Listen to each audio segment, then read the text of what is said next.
Hi, it's so great to meet you, Noah Dixon and Ori Segev, co-directors of The Bulldogs, which is screening at Slamdance Film Festival here in LA, Friday, February 20th and Sunday, February 22nd. Yeah, Hello.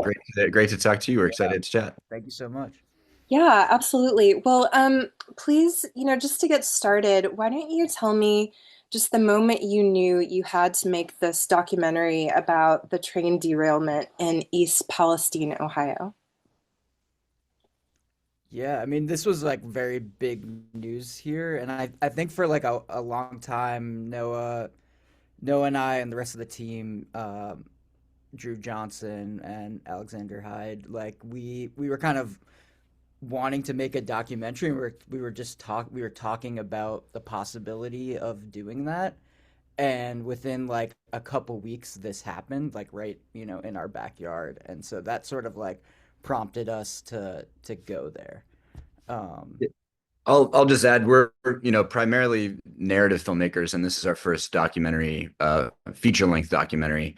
But like Ori said, we had been wanting to do something like this for a while, and narratively, most of the stories that we focus on are kind of rooted in Ohio or the Midwest. It's just kind of a through line in a lot of the projects that we work on. So when this happened, it just kind of was such a huge thing here that we wanted to explore.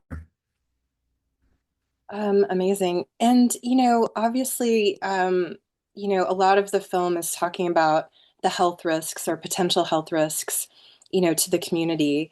How did you feel as filmmakers? I know, you're from Ohio and you cover Ohio, but, what precautions did you take? What risks did you take filming, um, all of what you filmed? Yeah, I mean, I'll start. There's a number of things. Obviously, every time we went up there, we were kind of doing research and making sure that we were being safe. And I think by nature of how we kind of approached the film, we also kind of waited a little bit for the kind of initial media phase to die down. So we I was actually out of town. I know, Ori, you kind of went up the first time a little bit early on, but most of the filming happened after things had calmed down a bit. Um, but yeah, I mean, I think for the most part, the biggest thing from our end was just kind of taking precaution and making sure we were, I think drinking from bottled water was kind of the biggest thing. But so much of the film kind of is in that uncertainty and the proximity of, okay, how close to the disaster is safe? How long do we have to wait? And unfortunately, there's not, an answer at this point in time. It's something that you kind of won't know for years to come.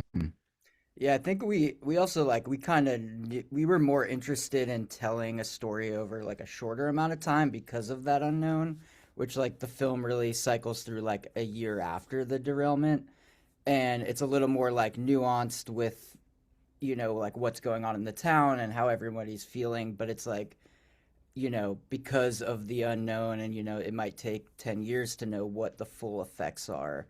I think we kind of were like, we really wanted to try to tell the story accurately of like what's happening within the year after. Absolutely. And, part of telling that story is, just you found some really amazing community members to speak with. Barb is now my personal hero. I loved her. Um, she was great. How did there was also Dr. Rick Chai, the the pizza place owner. Tell me how you found them and what made their stories kind of resonate with you as filmmakers. Yeah, well, it was kind of interesting. I think like it all started with us connecting with the football team, which is kind of like a great way for us to, get to know the community more, like going to like a high school football game, you kind of see everybody. And they're, it's a really small town, so you kind of get to know everybody. I think it was really important for us to like be seen around town, and for us to like, we ate at the diner. We were just around, and I think that really helped when we were like talking to people because they had kind of seen us a couple times even before that. But everyone was very welcoming. Like Koza, the pizza owner, we just were driving by a street that we hadn't driven by yet, and saw him sitting outside on his rocking chair and went up and started talking to him, and he's like, you got to come in and see, see this and that, and it just kind of happened very naturally. Yeah, I'll just add, like Ori said, I think we were even surprised just by how welcoming everybody was and how easy people were to talk to. And we kind of went in with the strategy of kind of casting a wide net and talking to as many residents as we can. And unfortunately, there's a lot of really, great people that we spoke to that we weren't able to include in the final edit. And that's just by nature of how, in the editing process, how kind of characters balanced each other out. So it wasn't really until the edit that we kind of knew which characters we wanted to kind of follow, and a lot of that was not only just because of their own resilience or how kind of interesting we found them, but kind of how they balanced each other overall.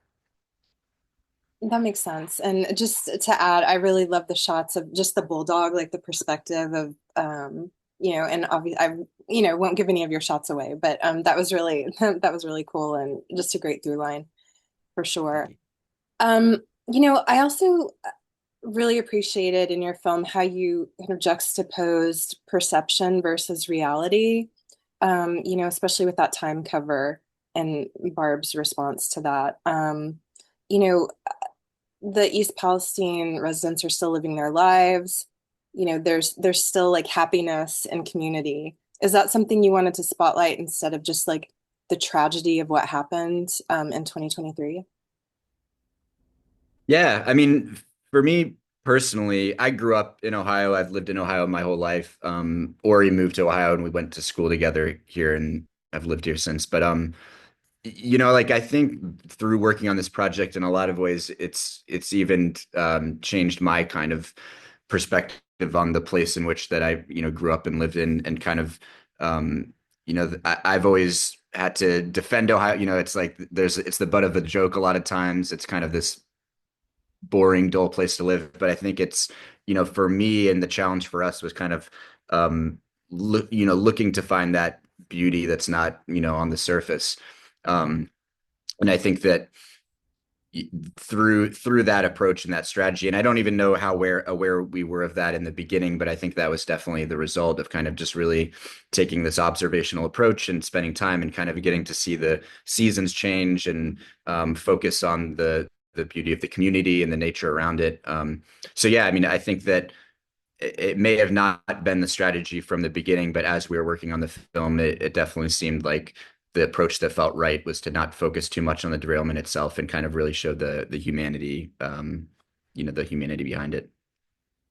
Yeah, that kind of let us like we really tried to tell that story like through the news cycle and kind of do it that way. And then by also filming everything and like kind of having like more of a vibrant color palette, just kind of like felt right with like, it's Barb is very vibrant. It's kind of hard to, not have that energy and, everything we're shooting with her.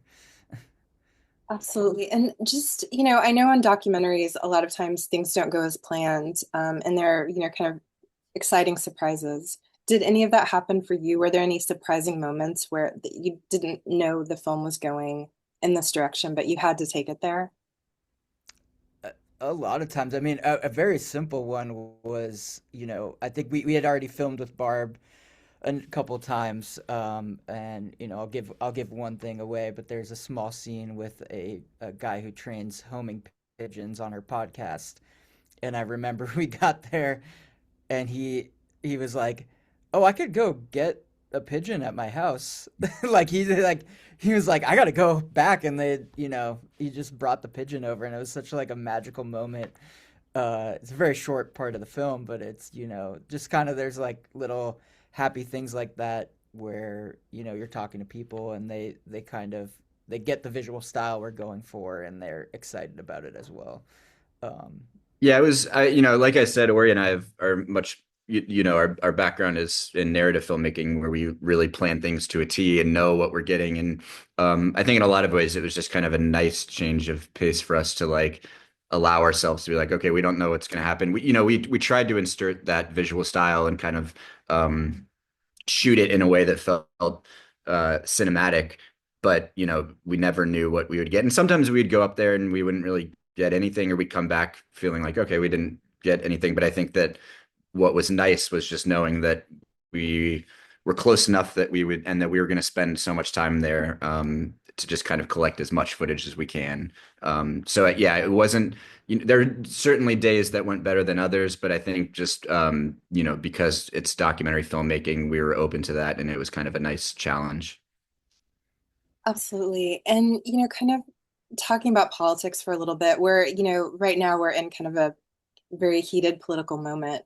And I know Ohio being a swing state, I feel like Ohio is always kind of caught in that. And you see that in your film too.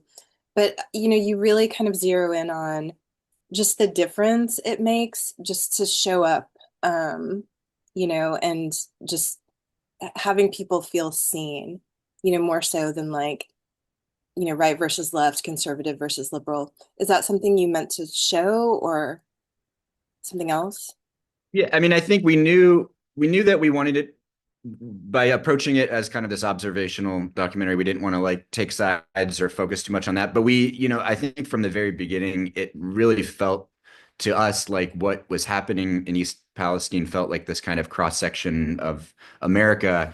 And it wasn't just about this local tragedy, but it felt like this moment where you could kind of see, working class people in this town being kind of divided and things that were happening outside of their control. So it kind of felt like this microcosm of things that were happening in a bigger scale in the country. And because of that, that's what led to us really wanting to take this approach of, talking to a variety of people that are old and young and from different walks of lives. And again, that you'd think just a small town in rural Ohio that you'd have kind of this very homogenous, all the same type of people. But I think that's, what we found was that there's kind of a lot of variety even within a small rural town. Hmm. Absolutely. And your film is screening at Slamdance very soon. What would you like once they see it? What would you like audiences to take away? And just kind of a part B, will you be returning to East Palestine to check in periodically? Well, I'll start by saying we're actually going to do Barb's podcast tomorrow, so we will Yeah. be there, which will Amazing. be fun. Yeah, it's sometimes a tough question to answer. I think what I would like, I think like community is really important, and you kind of see that in this film, and I think that by going against, I think this is one of those movies where like you might be expecting something that's gonna get, be more investigative, be like something that is going to tell you what to think about it. And I think when we made this film, we really wanted to give the residents like an opportunity to just kind of talk, and that's kind of where that observational approach came from. And I think you can get a bunch of different, like I'm kind of excited for the like discussion that might happen after people watch the film, because I think it won't be like exactly what you expect from a tragedy and like a derailment like this. Yeah, I think, kind of like I was saying earlier, but I think that, the film feels like it matters, and we're excited for people to see it because it shows, humanity that's behind this kind of corporate failure and, this environmental disaster.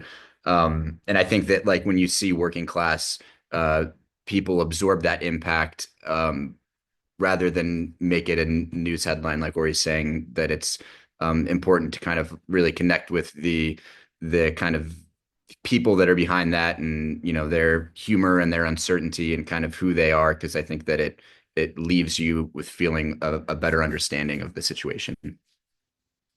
Amazing. Well, thank you so much for talking to me today. It was so great to meet you, Noah and Ori, and best of luck with your film.